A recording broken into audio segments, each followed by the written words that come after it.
Hi student, good morning. आज विविध की एक्सरसाइज अपनी चल रही है। उसमें क्वेश्चन नंबर 3 के बारे में बात करता हूँ। 3 मैंने लिखा नहीं है, चलो कोई बात नहीं है। चलिए बात करते हैं, डिस्कस करते हैं इस पे। क्वेश्चन नंबर 3 में क्या दिया है, सही क्वेश्चन है, थोड़ा देख लेना आप सब। इसमें दिया है, मान लीजिए ए बी सी ऐसे समुच्चय हैं। ए बी सी 3 समुच्चय दे रखा है, ऐसे हैं कि A union B equal to में ए यूनियन सी। आपको क्या दिया है जो लिख ले रहा हूं। आपको दिया है कि A union B equal to में, आपको दे रखा है ए यूनियन सी, और कुछ दिया भी है शायद A intersection B equal to में आपको दिया है ए इंटरसेक्शन सी। तो प्रूव दैट, सिद्ध करना है आपको कि बी इक्वल टू में सी है। ये दिया हुआ है क्वेश्चन, सही क्वेश्चन है। आपको दिया हुआ है कि A union B equal to में क्या है, ए यूनियन सी। क्या क्या दिया है, ए बी सी 3 ऐसे समुच्चय हैं जहां A union B equal to में ए यूनियन सी, माने ए यूनियन बी बराबर ए यूनियन सी, और ए इंटरसेक्शन बी बराबर में ए इंटरसेक्शन बी बराबर में ए इंटरसेक्शन सी। तो आपको प्रूव करना है, सिद्ध करना है कि बी बराबर में सी होगा। तो जो दिया है वहीं से शुरू करेंगे कार्यक्रम।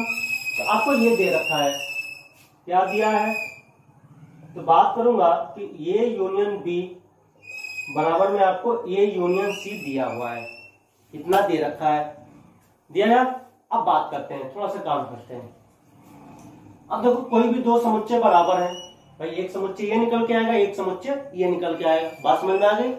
अब दो समुच्चय बराबर है, यदि दोनों के साथ एक ही समुच्चय का मैं इंटरसेक्शन ले लूं, मतलब इसमें से उसी समुच्चय का इंटरसेक्शन लो या इसमें भी उसी समुच्चय का इंटरसेक्शन ले, तो उसके कोई प्रभाव नहीं पड़ेगा, उसमें कोई अवयव चेंज होने वाले नहीं है। जो मतलब आपको दिखा भी दूं चाहो तो, कि मान लीजिए अपने पास कोई समुच्चय है, इधर 1 2 3 और बराबर दिखाना है। बराबर मैंने दिखा दिया, ऐसे कुछ अलग लिख दे रहा हूं। ये दोनों बराबर है भाई, दोनों बराबर ही है ना, बराबर कर दिया। अब किसी समुच्चय से मैं मानो इंटरसेक्शन लेने का प्रयास कर रहा हूं। मानो इंटरसेक्शन 3 ले लिया, ऐसे 3 2 1 इंटरसेक्शन 3 ले लिया। देखो दिखाना जरूरी है, क्योंकि अगर जो मैं डायरेक्ट वहां पे करूंगा तो आपको समझ में नहीं आएगा कि क्या हो रहा है। तो एक ही समुच्चय से मैंने क्या ले लिया, इंटरसेक्शन ले लिया। तो इधर भी हमें ख्याल से 1 2 मिलेगा, इधर भी हमारे ख्याल से क्या मिलेगा, 1 2। दोनों क्या होंगे, बराबर। मतलब एक ही समुच्चय से दोनों तरफ इंटरसेक्शन भी लूंगा तो इस पे कोई प्रभाव नहीं पड़ेगा। तो यहां पे मैं क्या कर रहा हूं कि दोनों साइड मैंने इंटरसेक्शन ले लिया बी से, दोनों साइड इंटरसेक्शन ले लिया बी से। किस ले लिया सर, प्रूव करने के लिए, और टाइम ले लूंगा। अपने को यहां तक पहुंचना है, चाहे जैसे पहुंचा जाए, चाहे जैसे, जबरदस्ती नहीं पहुंचना है, मतलब स्टेप तो चलना ही पड़ेगा। अब सोचो बात, थोड़ा इसमें आप फोकस करो कि ये क्या हो सकता है। वीडियो रोको, पॉज करो और सोचो कि क्या हो सकता है। अब मैं बता रहा हूं कि ए यूनियन बी है, आपने ए और बी को मिला दिया, ये तो काम किया। फिर इंटरसेक्शन क्या ले रहे हो, बी से, तो आंसर क्या आएगा, ए और बी को मिला दिया, इंटरसेक्शन लिया बी से, तो आंसर क्या आएगा, बी आएगा। आप अरे सार्वत्रिक में से किसी का भी इंटरसेक्शन लेते हो, कोई सार्वत्रिक समुच्चय है, इंटरसेक्शन आप ए से ले रहे हो तो क्या मिल रहा है, ए से, क्योंकि सारा ए किसमें है, यू में है। तो इसमें भी देखो, आप ए यूनियन बी कर दिया, मतलब सभी बी ए में आ चुके हैं, सॉरी सभी बी किस में आ चुके हैं, ए यूनियन बी में आ चुके हैं। फिर इंटरसेक्शन किसके साथ ले रहा हूं, बी के साथ, तो एक क्या हो जाएगा, ये बी आ जाएगा। इधर तो अपने को क्या मिल गया, बी मिल गया। इधर लगाते हैं बंटन, क्या लगाएंगे, बंटन, वितरण नियम लगाएंगे। तो बंटन लगाएंगे तो इंटरसेक्शन जो होगा, ध्यान से देखना आप, ए इंटरसेक्शन बी इधर आ जाएगा, यूनियन बीच में आ जाएगा, सी इंटरसेक्शन बी आ जाएगा, सी इंटरसेक्शन बी आ जाए। यहां पर जो मैं इसको हटा दूं, मैं से कोई मतलब नहीं है हमें, ये हो गया। तो यहां पर हमने क्या लगाया, बंटन नियम लगा दिया। यहां पे क्या लगा दिया, बंटन नियम। अब थोड़ा सा ध्यान से देखो, ऊपर ये दूसरा वाला दिया था तो देखने के लिए थोड़े दिया था, इसका भी कहीं यूज होगा ही, देखने के लिए तो दिया नहीं है। तो आपको ए इंटरसेक्शन बी की जगह पे मैं क्या रख सकता हूं, ए इंटरसेक्शन सी। तो यहां पर ए इंटरसेक्शन बी की जगह पे क्या रखने वाला हूं, A intersection C union C intersection B. थोड़ा सा और ठीक ठाक लिखा जाए, अच्छा नहीं लग रहा मुझे देखने में, तो मैं और ठीक से लिखने का प्रयास कर रहा हूँ। ये जो सी इंटरसेक्शन बी है, इसको मैं बी इंटरसेक्शन सी लिख सकता हूँ। क्यों लिख सकता हूँ? क्रम विनिमय नियम का पालन करेगा, क्रम विनिमय नियम का पालन करेगा, तो मैंने लिख दिया। अब ये सोचो, थोड़ा सा दिखा भी दे रहा हूं, देखो ये जो चीज लिखी है यही चीज लिखी है, तो ये यहां से आया था, तो इसको मैं इधर भेज सकता हूं वापस। तो देखो सी का इंटरसेक्शन ए से है, सी का इंटरसेक्शन बी से है, तो अपन क्या कर सकता हूं कि ये यूनियन बी इंटरसेक्शन सी कर सकता हूं, कोई प्रॉब्लम तो है नहीं। बंटन लगा दूंगा फिर दोबारा मिल जाएगा, बंटन लगा दूंगा दोबारा फिर मिल जाएगा। और फिर आते हैं ए यूनियन बी की जगह पे क्या रख सकता हूं मैं, ए यूनियन बी की जगह पे क्या रख सकता हूं, ए यूनियन सी, तो ये बन गया A union C intersection C.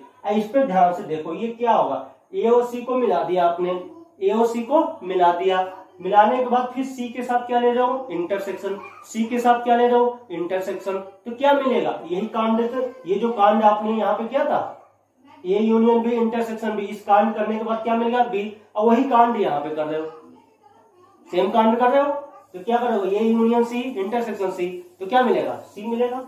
ये देखो इधर कौन आ रहा है, इधर दौड़ते दौड़ते बी आ गया, ताकि मैं भी तो हूं, ये दोनों क्या हो गए, बराबर हो गए। देखो मैंने बेवकूफ बना दिया, तो ये आप भी समझ लो, आप भी किसी को बेवकूफ बना देना। अब आते हैं next question number 4। Question number 4 बेवकूफ नहीं बनाया, इन्हें दोनों को बेवकूफ बना दिया है। क्वेश्चन नंबर 4 पे आते हैं, पता चला कि नहीं सब तो बेवकूफ बना करके सिद्ध कर देते हैं, हर एक स्टेप बताया है। 4 पे आते हैं, 4 में दिया है कि दिखाइए कि निम्नलिखित 4 प्रतिबंध तुल्य है। तो पहली बात तो क्वेश्चन करने से सॉल्व आंख बंद करके ना स्टार्ट करो, तुल्य का मतलब क्या होता है। 4 दिए हुए हैं, 4 प्रतिबंध दे रखे हैं, 4 कंडीशन दिए हुए हैं। तुल्य का मतलब है तुलना, तुल्य का मतलब क्या होता है शुद्ध। और एक छोटा पार्ट फेसबुक होता है ना, फेसबुक नहीं, फेसबुक नहीं बोलेंगे, एफबी बोलते हैं। क्या बोलते हो, एफबी बोलते हैं। तो ये भी किताब वाले भी एडवांस हो रहे हैं, उन्होंने बोला कि मैं तुलना पूरा नहीं लिखूंगा, तुल्य बोलूंगा, ठीक है। तो अब तुमको समझना कि एफबी का मतलब फेसबुक होता है, नहीं तो बहुत कुछ शॉर्ट फॉर्म बन सकते हैं, एफबी का और भी मतलब निकल सकते हैं, लेकिन क्या है अपने मतलब का क्या है, फेसबुक है। तो ऐसे तुल्य का मतलब क्या होता है, तुलना। अब सुनो मत, तुलना का मतलब क्या, इन चारों को आपस में तुलना करना है, ये सिद्ध करना है कि ये सभी तुल्य है, मतलब तुल्यात्मक है, इनकी तुलना हो सकती है। बात समझ। अब तुलना किनकी होती है, आप सोचो कि तुम मुकेश अंबानी का मुझसे तुलना कर दो, मतलब है कोई, भाई मुकेश अंबानी का टाटा से तुलना हो सकता है, उसके भाई से हो सकता है, विराट कोहली या विराट कोहली का अपने से तुलना कर दो, नहीं मैं क्रिकेट, वो मैं भी क्रिकेट खेलता हूँ, वो भी क्रिकेट खेलता है, हम दोनों क्रिकेट ही खेलते हैं, तुलना हो सकती है। लेकिन हो सकती है तुलना किससे होगी, विराट कोहली के बराबर क्या होगा। बहुत ऐसे बल्लेबाज हैं कि जो विराट कोहली से तुलना हो ही नहीं सकती है। कभी देखा है विराट कोहली का, हाँ तुलना देखा होगा रोहित शर्मा से, कभी दिखेगा अपने को। फिर विदेश में भी कई सारे हैं नाम, उनसे तुलना होती है कि फर्स्ट पे आगे रोहित शर्मा चले जाएंगे, नंबर देखते हो ना 2020 में कि इनके नंबर ज्यादा है, तो वो आपस में जो टॉप करे तो उन्हीं की तुलना होती है। मतलब लगभग क्या होते हैं, बराबर होते हैं। पूरी कहानी का मतलब ये जो मैं बता रहा था कि तुलना क्या होता है, लगभग बराबर हो, मतलब सभी जो 4 प्रतिबंध आपको दे रखे हैं सब एक जैसे अपने को दिखने के प्रयास कर रहे होंगे, सब एक जैसे, सबका मतलब एक ही होगा तो हम तुलना कर सकते हैं। तो सब इनका मतलब तो देखते हैं कि ये क्या क्या लिखे हुए हैं। फर्स्ट लिखा है कि A is a subset of B, मतलब ए बी का उपसमुच्चय होगा। तो इसको शुद्ध हिंदी में लिखने का प्रयास करें, ये तो मैथ में लिखा है, किसी को नहीं समझ में आएगा। हम जानते हैं, मैथ पढ़ रखे हैं, समुच्चय पढ़ रखे हैं, तो ये सबसेट बी का मतलब क्या होता है, ए का प्रत्येक अवयव बी में विद्यमान होगा, चाहे है। हम तो ये जानते हैं ए उपसमुच्चय बी का मतलब क्या होगा, ए के सभी अवयव, ए के सभी अवयव चाहे ए के प्रत्येक अवयव, ए का प्रत्येक अवयव बी में विद्यमान होगा, ये तो हम जानते हैं, हमने लिख दिया। इसका मतलब यही होता है, तो कुछ आप और कुछ बता सकते हो और कुछ नहीं बता सकते हो, इसको देख के यही बोल सकते हो। अब इसके बाद बोल रहा है कि ए माइनस बी आपका 5 आ रहा है, ए माइनस बी क्या आ रहा है 5, तो इसका मतलब क्या होगा। अच्छा 5 कब आएगा, जब ए में कोई ना बचे। भाई ए माइनस बी का मतलब क्या होता है, एक बार ए माइनस बी का मतलब क्या होता है, ए और बी में से कॉमन हटा दो, ए और बी में से कॉमन हटा दो और जो ए में बच जाए उसको लिख दो। तो हमने तो ए माइनस बी कर दिया, फाइव में मतलब क्या होता है, रिक्त समुच्चय, इसमें कुछ बचा ही नहीं। मतलब ए और बी में ए के सभी अवयव बी में मिल गए। भाई ए के सभी अवयव बी में मिल कॉमन मिल गया तभी तो हटाया। तो इसका भी मतलब आप ध्यान से देखो तो ए का देखो मैं प्रत्येक अवयव बी में विद्यमान होगा। अब ये दोनों बराबर चल रहे हैं तो इसका मतलब तुलना हो सकती है। मैंने बोला ना तुल्य किससे होती है, तुल्य कौन होगा, जब बराबर चल रहे हैं। इसमें भी इसका भी मतलब ए का प्रत्येक अवयव बी में है, इसका भी मतलब क्या निकल गया है, ए का प्रत्येक अवयव बी में है। अब ये बात करता हूं, ये यूनियन बी बराबर में आपको मिल गया बी, ए यूनियन बी बराबर में मिल गया बी। हाँ, तो इसका मतलब क्या होगा, ये यूनियन बी बराबर बी, मतलब ये बी के बराबर आ रहा है। तो बी के बराबर क्या होगा, मतलब ए में कोई ऐसा अवयव आया ही नहीं जो बी में ना हो, नहीं तो बी के बराबर कैसे हो जाता। सोचो, बराबर बी आया तो ए का सभी अवयव बी में रहा होगा तभी तो ये बी के बराबर आया। और जो ए में कोई अलग होता जो बी में ना होता तब तो बी के बराबर यूनियन देता ही नहीं। मतलब यूनियन में क्या होता, दोनों को मिलाते हैं। आपने दोनों को मिलाया, ए और बी को मिलाया, आंसर क्या आ रहा है, बी आ रहा है। मतलब ए का सभी तो बी में रहे होंगे, नहीं तो कोई अलग आता तो बी के बराबर नहीं आता। तो इसका भी मतलब हो गया कि ए का प्रत्येक अवयव बी में विद्यमान होगा। फोर्थ पे आते हैं, A intersection B equal to में ए आ गया, ये तो समझ में आ जाएगा। ए इंटरसेक्शन ए मतलब ए का सभी अवयव बी में होगा तभी तो ए मिलेगा, नहीं तो मिलेगा ही नहीं। तो मतलब ए का प्रत्येक अवयव बी में विद्यमान होगा।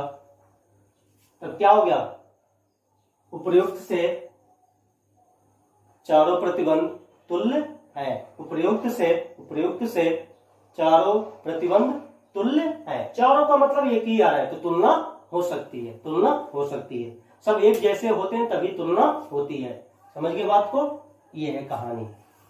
आप देखते हो विराट कोहली की तुलना सचिन से होती है ना, तुलना करते हैं। जब विराट रन बनाता है तो दिखाते हैं सचिन इतने मैच में इतने रन बनाए थे, विराट कोहली इतना बना दिए थे, बना रखे हैं। तो ये तो तुलना उन्हीं की होती है, सचिन से विराट कोहली की तुलना होती है। अब ऐसा नहीं होता है कि अब सचिन की तुलना धोनी से हो जाए, ऋषभ पंत से हो जाए, इन सबसे हार्दिक पांड्या से हो जाए। कभी देखा है, सुना है? कभी नहीं। लगता है कि हाँ सचिन के बराबर चल सकते हैं, हम उनके जैसे हैं, ये तुलना होती है तो उनके जैसे है, तो दोनों एक जैसे होंगे तभी तुलना होगा। ऐसा नहीं दो अलग अलग हो। क्रिकेट खेलते हो तो इसका मतलब नहीं होगा कि आप भी उनके बराबर हो गए, आपकी तुलना उनसे कभी कोई करेगा भी नहीं। ये कहानी हो गई। अब नेक्स्ट कहानी पे आते हैं। नेक्स्ट कहानी को समझने के लिए अब थोड़ा सा और दिमाग यूज होगा आपको। इसमें तो शायद कम ही दिमाग यूज होगा, लेकिन यूज होगा तब भी।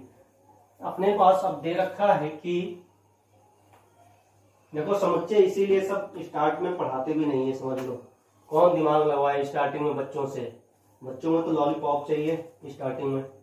दिखाइए कि यदि आपको ए बी का सबसेट है तो सिद्ध करना है, आपको बोला है कि यदि A is a subset of B तो सिद्ध कीजिए, चाहे करना है कि C minus B is a subset of C minus A. मतलब सी माइनस बी क्या होगा, सी माइनस ए का सबसेट होगा। चलो देखो, सिद्ध करने के लिए कुछ नया काम नहीं करना होता है। जो इसकी बेसिक नियम है, जो उसका मतलब है, यदि हम वो जानते हैं तो फिर मतलब आपको कुछ प्रॉब्लम नहीं होने वाला है। इसको उठाते हैं, ठीक है, इसमें कोई अवयव लेंगे, अब वही अवयव इसमें मिल जाए तो ये इसका उपसमुच्चय हो जाएगा। भाई यहां से तो कुछ नहीं बता सकते हैं, तो हम यहाँ पे कोई अवयव लेंगे, यदि वही अवयव इसमें मिल गया, इसका मतलब सबसेट का मतलब क्या, ये जो इधर का है इसके सभी अवयव इसमें होने चाहिए। तो इसमें कोई मैं एक अवयव लूंगा, ठीक है। अब कुछ क्रियाकलाप करके, कुछ जुगाड़ लगाकर वही अवयव किसमें दिखा दूंगा, सी माइनस ए में दिखा दूंगा, तो अपना काम हो जाएगा। तो चलते हैं काम। तो हम क्या करते हैं, माना कोई एलिमेंट एक्स है जो आपका किसमें है, सी माइनस। अब यहाँ पे एक्स हो गया, कोई मैंने लिया हुआ है सी माइनस बी में। अब ध्यान से थोड़ा देखते हैं इसको। यहां से यदि देखो x जो है c माइनस बी में है तो x क्या हो सकता है, c माइनस बी का मतलब क्या होगा, c माइनस बी में आंसर क्या आएगा, c और b में से हमने हटा दिया, c और b में से हटा दिया, और मतलब c और b में जो कॉमन उसको हमने हटा दिया, और आपका c में जो बच जाए, c में जो बच जाए वही आंसर होगा। आप ये सोचो कि x किस में आ रहा है, c माइनस बी में आ रहा है, तो इसका मतलब आपने c और b में से कॉमन हटा दिया। अच्छा ये बताओ, अगर जो x आपका c माइनस बी में है, देखो ध्यान से सुनना, c को थोड़ा सा मैं लिख दे रहा हूं, मान लो कुछ ऐसा लिख दिया 1 2 3, अभी देख लेना समझ लो, इसको 1 3 4 5 लिख दिया, और c माइनस बी करने का प्रयास कर रहा हूं, c माइनस बी में आंसर आ रहा है, तो c माइनस बी में आंसर क्या आएगा, कॉमन हटा दिया, क्या बच गया यहाँ पर, 1 3 हट गया 2। अच्छा 2, अब यही 2 क्या है, x है अपना, यही 2 क्या है अपना, x है, तो 2 c माइनस बी में है। अच्छा तब आप ये बता सकते हो कि जो 2 है क्या b में है कि नहीं है, ये जो 2 आया हुआ है b में है, नहीं होगा, क्यों नहीं होगा, जब b में, अगर जो 2 b में होता, 2 b में होता तो पक्का है कि अगर जो c में भाई आंसर किसका आता है, c और b का कॉमन हटा देते हैं और जो c में बच जाए, यदि 2 b में रहेगा तो c में से जो कॉमन होगा उसको हटा देते हैं। इसको देखकर हमें ये आइडिया लग रहा है कि जो c माइनस बी आंसर आया हुआ है, c माइनस बी का आंसर x आया हुआ है, जो हमने माना हुआ है, वो पक्का रहा होगा कि यहां से आपका जो x होगा वो क्या होगा, b में नहीं होगा। समझिए बात को, x पक्का होगा कि जो b में नहीं होगा, समझिए बात को, ये मैंने लिख दिया यहां पर, c माइनस बी में जो आंसर आया हुआ है x वो पक्का है b में नहीं होगा। अब सुनो बात, इस पे आते हैं, अब इसका मतलब होगा a b का उप समुच्चय है, a b का उप समुच्चय है, तो अब ध्यान से देखो x b में नहीं है तो क्या x a में हो सकता है, कोई एलिमेंट ऐसा है जो b में नहीं है तो क्या a में हो सकता है, अब बोल रखा है कि a के सभी अवयव b में है, ये उप समुच्चय b दिया है तो a के सभी अवयव b में है, a के सभी अवयव b में है, तो क्या आपको लगता है कि कोई अवयव ऐसा है जो b में ना हो तो a में हो सकता है, कोई चांस ही नहीं है। तो हम ये जो लिखे हुए c माइनस बी, इसी को लिख रहा हूं बार बार, अब ये यहां से अपन बता सकते हैं कि x a में भी नहीं होगा, कारण इधर लिख दूंगा कि चूंकि a क्या है, b का सबसेट है, मतलब जो b में नहीं होगा वो a में कैसे हो सकता है, ये तो पहले ही से बोल रहा है कि a के सभी अवयव b में है, यदि कोई एलिमेंट b में नहीं है तो a में कैसे हो सकता है। तो क्या मैं, देखना ध्यान से, क्या मैं इसको आगे चलकर ये जो लिखा हुआ है c माइनस बी को कोई एलिमेंट x a में नहीं है, इसी को लेकर क्या मैं इसको ऐसे भी लिख सकता हूं, c माइनस a और x a में नहीं है, मैंने b को हटा दिया, अब क्या लिख रहा हूं, a, ये इसकी वजह से x a में नहीं है, ये कैसे पता चला, ये यहां से पता चला, जब x a में नहीं है तो मैं इसको ऐसे भी लिख सकता हूं, जो c माइनस बी का आंसर आएगा वही आंसर क्या आएगा, c माइनस a का आएगा, आएगा कि नहीं आएगा, आएगा, क्योंकि आप b हटा रहे हो, c में से b हटा रहे हो, और अब c माइनस a कर रहे हो, a के सभी अवयव b में थे तो c माइनस b में जो बचेगा वही क्या बचेगा, c माइनस a में बचेगा, ये यहां से। तब देखो ध्यान से, आपका x किस में था, c माइनस b में था, और वही x किस में मिल गया, c माइनस a में मिल गया, अरे मिल गया कि नहीं मिल गया, देखो मिल गया। अब मैंने बोला था ना कि यदि ये इसका उप समुच्चय है तो यदि कोई एलिमेंट c माइनस बी में है तो वही एलिमेंट इसमें दिखा दो, मैं दिखा रहा हूं, इसको इक्वेशन फर्स्ट, इसको सेकंड मान लो कि x c माइनस बी में था और वही x किस में मिल गया, c माइनस a में मिल गया। थोड़ा सा दिमाग यहाँ पे इस स्टेप से इस स्टेप में लगाना था अपने को कि जो एलिमेंट c माइनस बी में नहीं है तो वही एलिमेंट c माइनस a में नहीं होगा, क्यों, a b का सबसेट है, तो समीकरण 1 और 2 से आप लिख सकते हो, समीकरण 1 और 2 से क्या हो गया, C minus B is a subset of C minus A हो गया। उल्टा नहीं होगा, ये दिमाग में बैठा देना कि C माइनस ए C माइनस बी का होगा, नहीं।